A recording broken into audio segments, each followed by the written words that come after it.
Hello student, welcome to my channel. Today we will discuss lesson number 19, Life Cycle of Star. ये lesson मैंने 2 part में पढ़ाया है। First part की link आपको डिस्क्रिप्शन बॉक्स में दी है। ये सेकंड पार्ट है। आप पहली बार इस चैनल पे आए हो तो please subscribe my channel and press the bell icon button. Evolution of star. Evolution of star means change in its property with time resulting in its passing through a different stage. We have seen that the property of the sun have not changed in their past 4.5 billion years. Stars evolve very slowly for most of their lifetime. As stars are continuously emitting energy, their energy is constantly decreased. Evolution of star means star की evolution. आपने सुना होगा ये words.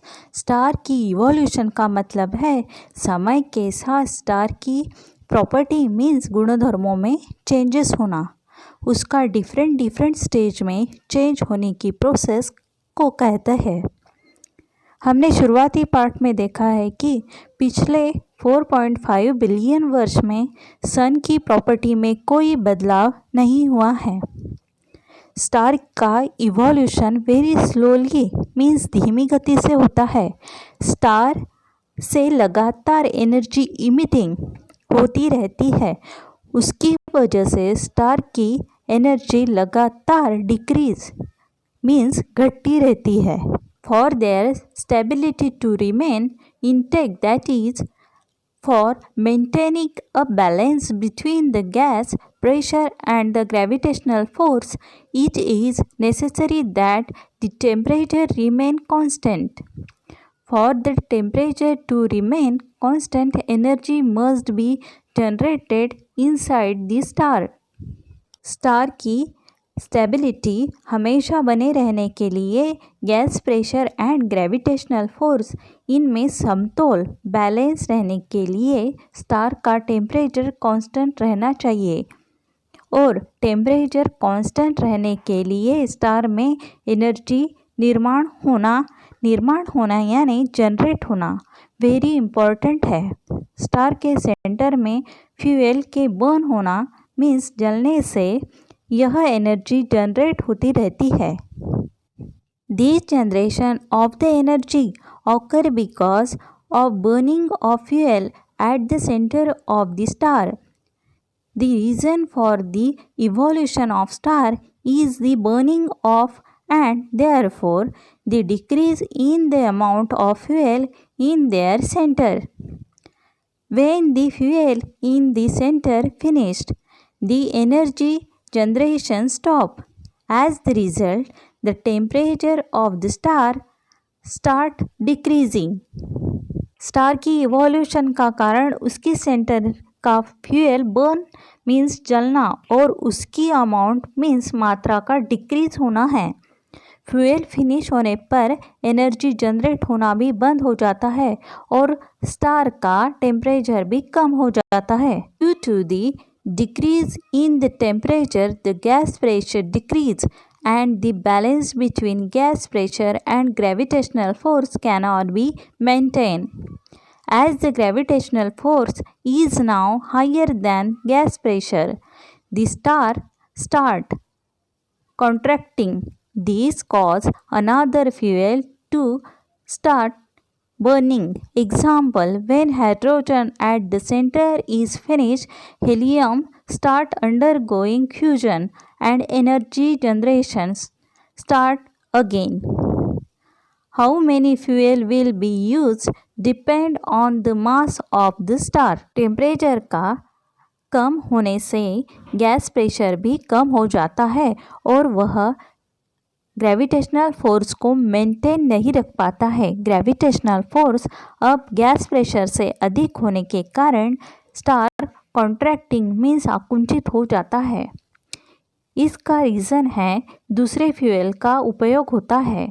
Example, centre के hydrogen finish हो जाने पर helium का विलीनीकरण मीन्स डिसॉल्यूशन। एनर्जी प्रोडक्शन के लिए विलीनीकरण क्या है? डिसॉल्यूशंस उसे कहते हैं समा जाना, डिसॉल्यूशन हो जाना। तथा और एनर्जी प्रोडक्शन फिर से स्टार्ट हो जाती है। ये सब डायग्राम 19.6 में दिया गया है। Higher the mass of the star, higher is the number of fuel used. During this, a lot of changes occur in the star, as a number of processes occur inside the star.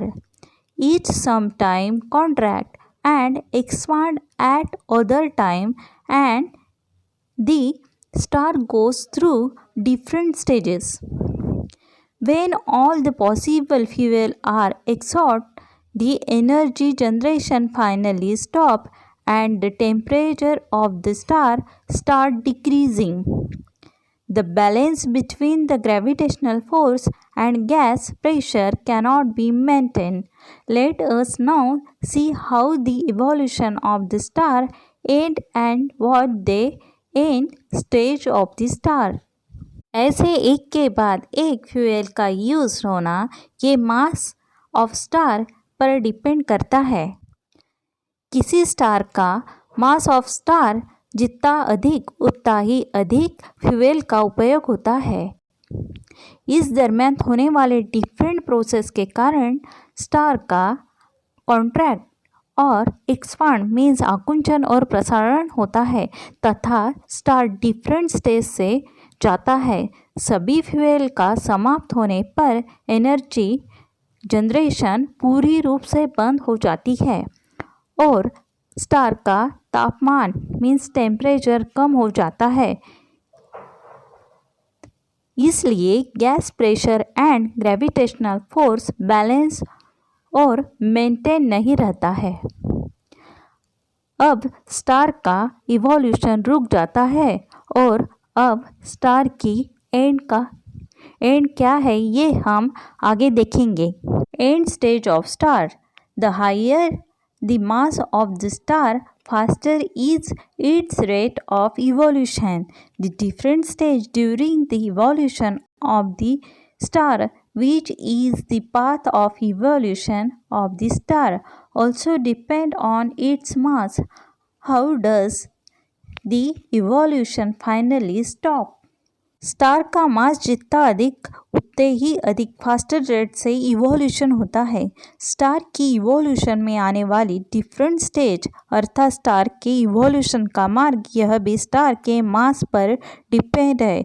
यह evolution कैसे शुरू होता है? We have seen that when the energy generation stopped, the temperature decreased, causing the gas pressure to decrease. The star contract and its density increased. When the density became very high, some new types of pressure are generated which do not depend on the temperature of the gas. In such case, the gas pressure remains constant even after the energy generation stops completely and the temperature of the gas on decreasing.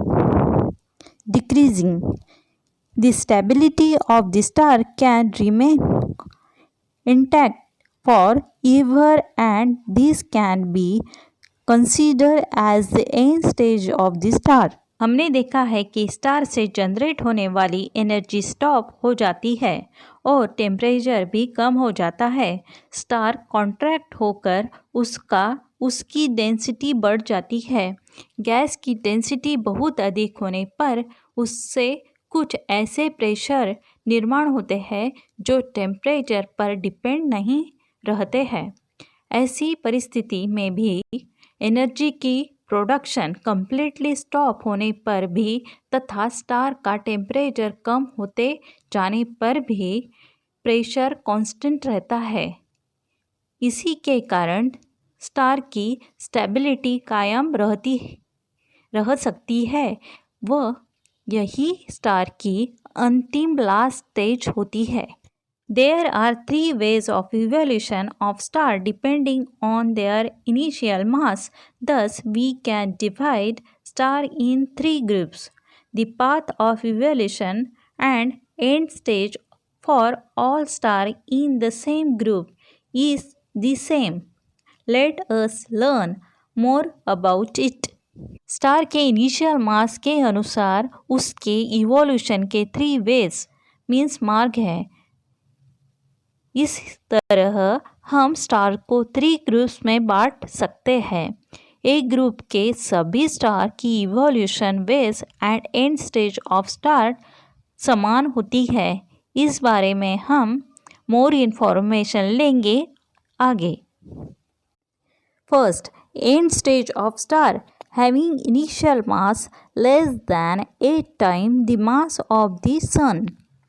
Stars in this group undergo huge expansion and their radius increased by the factor of 100 to 200. In this stage, they are called red giant stars.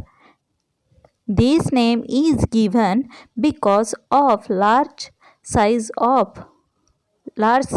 and because of the fact that the stars look reddish due to their lower temperature. The size of the red giant star in the comparison to other type of star is shown in figure 19.2. At the end of its evolution, the star explode and their outer gas envelope is thrown out. The inner part contract and its size became similar to the size of the earth. इस star की evolution के समय उसका बड़े पैमाने पर बहुत ज़्यादा एक्सपांशन उसे कहते हैं प्रसरण होता है। उसका शेप 100 से 200 गुना बढ़ जाता है। इस स्टेज में रेड जायंट स्टार उसे कहते हैं हिंदी में लाल राक्षसी तारा। यह नाम उसके बड़े आकार के कारण दिया है या उसकी टेम्परेचर कम होने से रेडिश दिखाई देने के कारण दिया है। डिफरेंट स्टार की उपेक्षा रेड जायंट स्टार शेप के फिगर 19.2 में दिया है। इवोल्यूशन के एंड में स्टार का विस्फोट या एक्सप्लोड यानी विस्फोट होता है। स्टार का आउटर इन्वोलोप दूर फेंक दिया जाता है। वह अंदर का भाग आकुंचित यानी कॉन्ट्रैक्ट हो जाता है। उसकी साइज भी कम अर्थ की साइज इतनी हो जाती है। As the mass of the star is much higher than the earth and the size is similar to that of the earth, the density in the star become very high. In this stage, the pressure due to the electron in the star became independent of temperature and is able to balance the gravitational force forever. Star की मास अर्थ की comparison में बहुत अधिक होने के कारण तथा अर्थ के साइज के बराबर होने से स्टार की डेंसिटी बढ़ती है। ऐसी स्टेज में उसके इलेक्ट्रॉन के कारण निर्माण हुए प्रेशर टेम्परेचर पर डिपेंड नहीं रहता और वह स्टार के ग्रेविटेशनल फोर्स के बहुत समय तक बैलेंस करने के लिए पर्याप्त होता है। पर्याप्त यानी इनफ होता है। In this stage the star look white and due to it's small size it's called a white draft. After this its temperature keep decreasing but its size and mass remain unchanged forever, and so white dwarf is the end stage of star in this mass range. इस stage में star white दिखते हैं तथा उनकी size small होने के कारण white dwarf के नाम से पहचाने जाते हैं। इसके बाद उसका तापमान कम हो जाता है, परंतु आकार, शेप एंड मास अनसमय तक स्थिर रहता है। इसलिए यह white dwarf is and stage, अंत तक की स्टेज होती है। Do you no when the sun will become a red giant, its diameter will increase so much that it will Mercury and Venus. It is possible that the earth will also be absorbed by the sun. It will take 4 to 5 billion years for the sun to reach this stage. क्या आप जानते हैं जब सन लाल राक्षसी यानी red gent star की अवस्था में मीन स्टेज में जाएगा, तब उसका डायमीटर इतना बढ़ जाएगा कि वह मर्क्यूरी एंड वीनस ग्रहों को निगल लेगा। अर्थ भी उसमें समाविष्ट यानी एब्जॉर्ब होने की संभावना यानी चांस पॉसिबिलिटी हो सकती है। सन का इस स्टेज में आने के लिए 4 से 5 बिलियन ईयर लगेंगे। Second, end stage of star having mass between 8 and 25 times the mass of the sun. This star also go through the red giant stage and later through the supergiant stage, during which their size may increase 1,000 times. The huge expansion called the supernova explosion,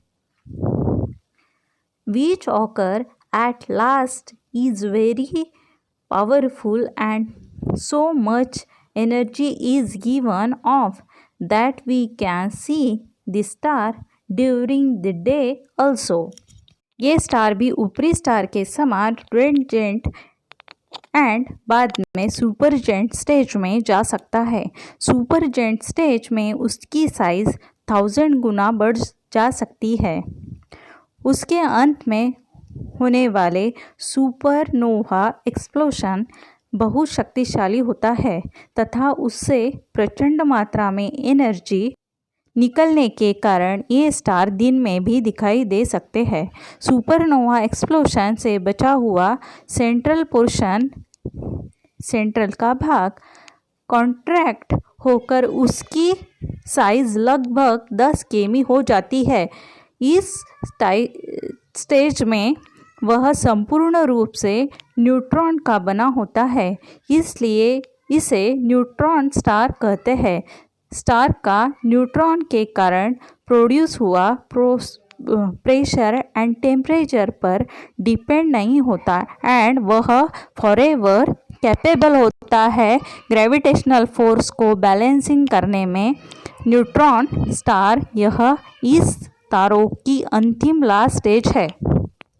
do you know as the size of the white dwarf is similar to that the earth, their density is very large.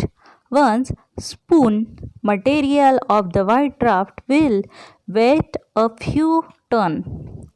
As neutron stars are much smaller than the white dwarf, their density is even higher, and one spoon material of this star will weigh as much as the weight of all living beings on the earth. A star is our galaxy explored about 7,500 years back, as the star is about 6,500 light years away from us. The light emitted in the explosion took 6,500 years to reach us. It was first seen on the earth by the China in the year 1054. It was so bright that it could be seen during the day also for 2 years after 1000 year of the explosion. The gas emitted during the explosion are seen to be expanding with the velocities higher than 1000 kms. क्या आप जानते हैं white dwarf star की size अर्थ जितनी छोटी होती है, gent उसका डेंसिटी लार्ज होती है। उसके एक चम्मच मटेरियल का वेट लगभग कुछ टन होगा। न्यूट्रॉन तारों की भी साइज वाइट ड्वार्फ स्टार की अपेक्षा बहुत छोटी होने के कारण उसकी डेंसिटी उससे अधिक होती है। उसका एक चम्मच मटेरियल का वेट अर्थ पर स्थित सभी एनिमल के वेट के बराबर होगा। हमारे आकाश में मीन्स हमारे गैलेक्सी में एक स्टार पर लगभग 7500 वर्ष पूर्व सुपरनोवा एक्सप्लोजन हुआ था। वह स्टार हमसे लगभग 6500 लाइट ईयर दूर होने के कारण उस एक्सप्लोजन से बाहर निकलने वाले प्रकाश को हम तक पहुंचने के लिए 6500 वर्ष लगे तथा अर्थ पर यह एक्सप्लोजन 3 लोगों ने सन 1054 में प्रथम देखा। वह इतना तेजस्वी था कि दिन में भी सन के प्रकाश में भी वह निरंतर 2 वर्ष तक दिखाई दिया। विस्फोट के बाद लगभग 1000 वर्ष बीतने के पश्चात भी वह की गैस 1000 kms से अधिक वेग से प्रसारित हो रही है। End stage of star having mass larger than 25 times the mass of the sun. These stars evolve like the star in the second group, but after the supernova explosion on pressure is capable of balancing their huge gravitational force and they continuously contracting forever. As this size became smaller, their density and their gravitational force increase. All neighboring objects get attracted toward this star and nothing can come out of them, not even light. Also, any light falling on the star does not get reflect and get absorbed inside the star. In star की evolution ऊपर दिखे गए second group के star के जैसी होती है, परंतु सुपरनोवा एक्सप्लोजन के बाद कहीं भी प्रेशर उसके प्रचंड ह्यूज ग्रेविटेशनल फोर्स को संतुलित यानी बैलेंस नहीं कर सकता और स्टार हमेशा के लिए कॉन्ट्रैक्ट हो जाता है।